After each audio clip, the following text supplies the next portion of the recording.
कल दशहरे के दिन जो राजनीतिक गतिविधियां रही, हर नेता अपने अपने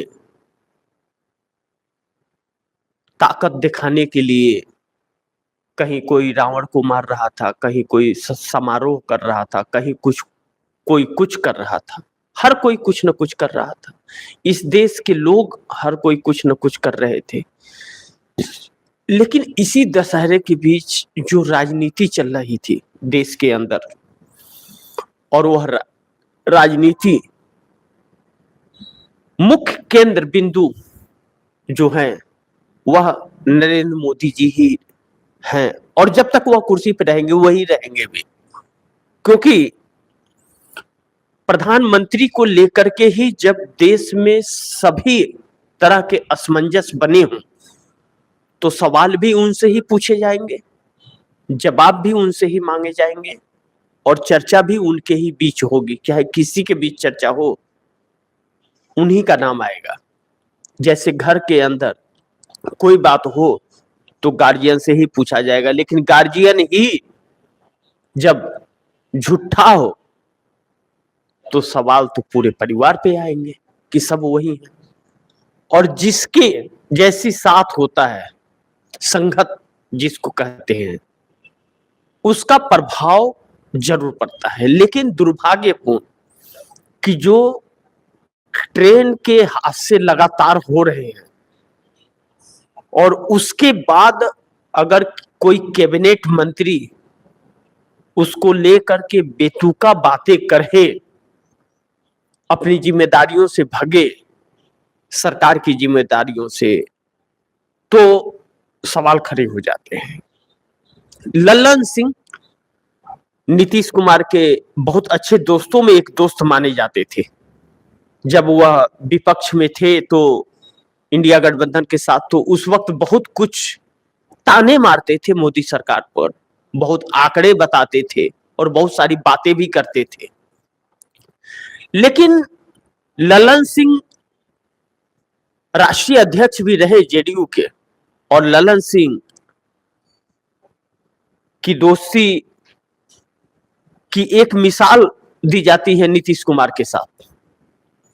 लेकिन वही लल्लन सिंह उसी नीतीश कुमार से अगर कटते फिर रहे हो और तारीफों के पुल किसी और के बांधते हो तो फिर सवाल बहुत खड़ा हो जाता है। और जिस तरह हादसे पर लल्लन सिंह का बयान आया, वह मोदी कैबिनेट के मंत्री हैं, वह दुर्भाग्यपूर्ण है। ऐसी उम्मीद देश ने नहीं किया था कि मैसूर और दरभंगा एक्सप्रेस जो एक्सीडेंट हुआ उसको लेकर के कोई इस तरह का बयान देगा कि हादसे ऐसे तो होते रहते हैं। यह दुर्भाग्यपूर्ण है। जिसने अपने परिवार को खोया उस एक्सीडेंट में, और सरकार यह कहती है कि कवच हमने तैयार किया है कि एक पटरी पर दो ट्रेन अगर आ रहे हैं तो एक को देख करके दूसरा अपने आप रुक जाता है, और वह भी रुक जाता है। वह कवच कहाँ है यह पता नहीं चल पाता है।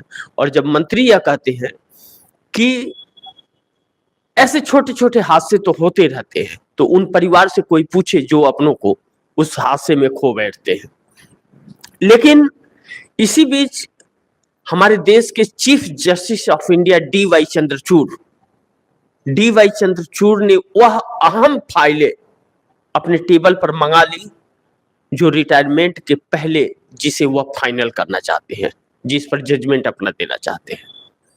वह कौन सी फाइलें होंगी और क्या है उसमें, इस पर भी हम लोग चर्चा करेंगे, क्योंकि नवंबर महीने में 10 नवंबर को उनका कार्यकाल समाप्त हो रहा है और वह रिटायर हो जाएंगे। अभी तक जो ऐतिहासिक फैसले दिए, 25 से 30 सालों के अंदर एक अहम फैसला रहा, वह इलेक्टोरल बॉन्ड का मामला रहा। इलेक्टोरल बॉन्ड का जिस तरह धज्जियां उड़ाई गई, 2017 में इलेक्टोरल बॉन्ड का कानून बना, और 2018 से जो नरेंद्र मोदी सरकार ने चंदा वसूलना चालू किया कानूनी तौर पर, 7 सालों में भारतीय जनता पार्टी विश्व की सबसे बड़ी पैसे वाली पार्टी बन गई। लेकिन इन्हीं 7 सालों में यह देश कंगाल बन गया, इस चीज से इनकार नहीं किया जा सकता। प्रधानमंत्री नरेंद्र मोदी ने जब पैसे असुलने चंदा शुरू किए तो डंडा भी बजाया और असूला भी, और कंपनियां बंद भी होने लगी, जिसे लघु उद्योग कंपनी कहा जाता है, एमएसएमई के अंतर्गत।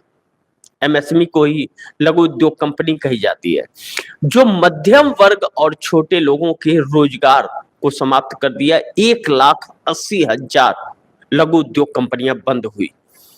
लेकिन जो बच्चे पढ़ रहे थे वह भी उसके शिकार हुए कि 7 सालों में 70 बार पेपर लीक हो गया, और यह पेपर लीक होना आम जनता को लाचार बना दिया, बेवश बना दिया, मनोबल को तोड़ दिया, जो किसी ने भी नहीं सोचा था।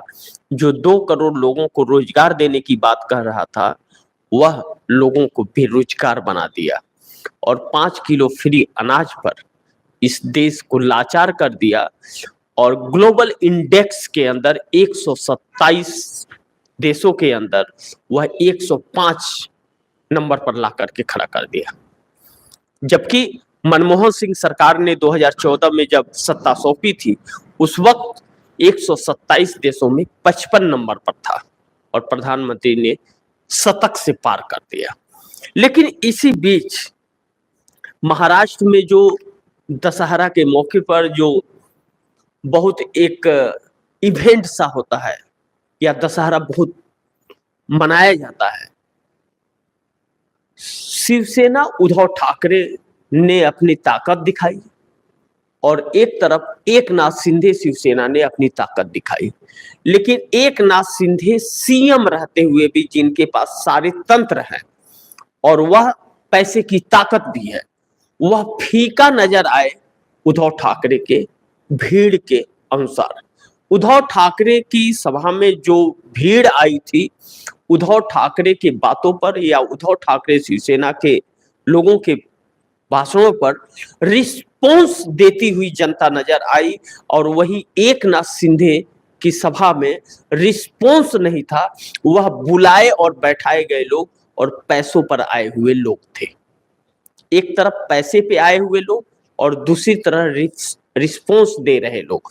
दोनों में समांतर यह कि जो रिस्पॉन्स देता है वह वोट देता है, और जो बुलाए गए रहते हैं पैसे पर, उनकी वही जाने उस वक्त पता चलेगा जब वोट होगा कि वह वोट देंगे या नहीं देंगे। लेकिन इसी बीच जब एकनाथ शिंदे और अमित शाह की बैठक होती है, और बैठक में जब तकरार हो जाती है, अजीत पवार भी उठ करके मीटिंग से चले जाते हैं, और जो भारतीय जनता पार्टी 170 से 200 सीटों पर लड़ना चाह रही है, एकनाथ शिंदे 100 सीटें मांग रहे थे, अजीत पवार 80 सीटें मांग रहे थे। वहां जब तकरार होता है और अमित शाह यह कहते हैं एकनाथ शिंदे को कि आप जिन नेताओं को लेकर के आए हो उसे टिकट मत दो, वह हार जाएंगे, जीतेंगे नहीं, और आप 20 से 30 सीटों पर चुनाव लड़ो, नए लोगों को लो।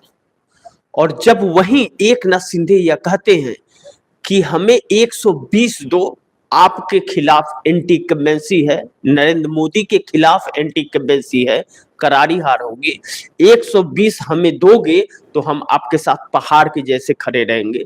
और भारतीय जनता पार्टी 170 से 200 सीटों पर लड़ना चाहती है, यानी कि समन्वय नहीं बन रहा है।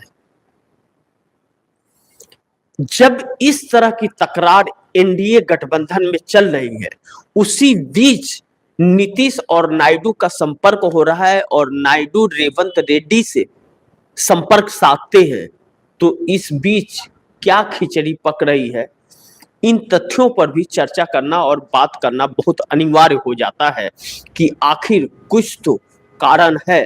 क्योंकि राहुल गांधी के द्वारा जब बैठकों में यह बातें कही गई और जो यह खबर निकली कि नीतीश कुमार को पीएम का ऑफर दे दिया जाए और अब मोदी को हटाना बहुत जरूरी हो गया है, नहीं तो इस देश को बचा पाना मुश्किल होगा। और क्योंकि तंत्रों के सहारे से मोदी हर स्टेट में खेल करते जाएंगे और सबके हाथ से निकलता जाएगा और हर राज्य त्राहिमाम त्राहिमाम करता हुआ नजर आएगा। जब ऐसी बात हो जाती है, अखिलेश यादव बयान देने लगते हैं और उसका रिस्पॉन्स कुछ होने लगता है, जब असर, क्योंकि कोई आदमी किसी तरफ अगर आकर्षित हो जाता है थोड़ा सा भी, तो उसे पाने की उत्सुकता उसके अंदर होने लगती है। और पीएम पद तो बिहार को पहली बार मौका मिलता हुआ नजर आ रहा है।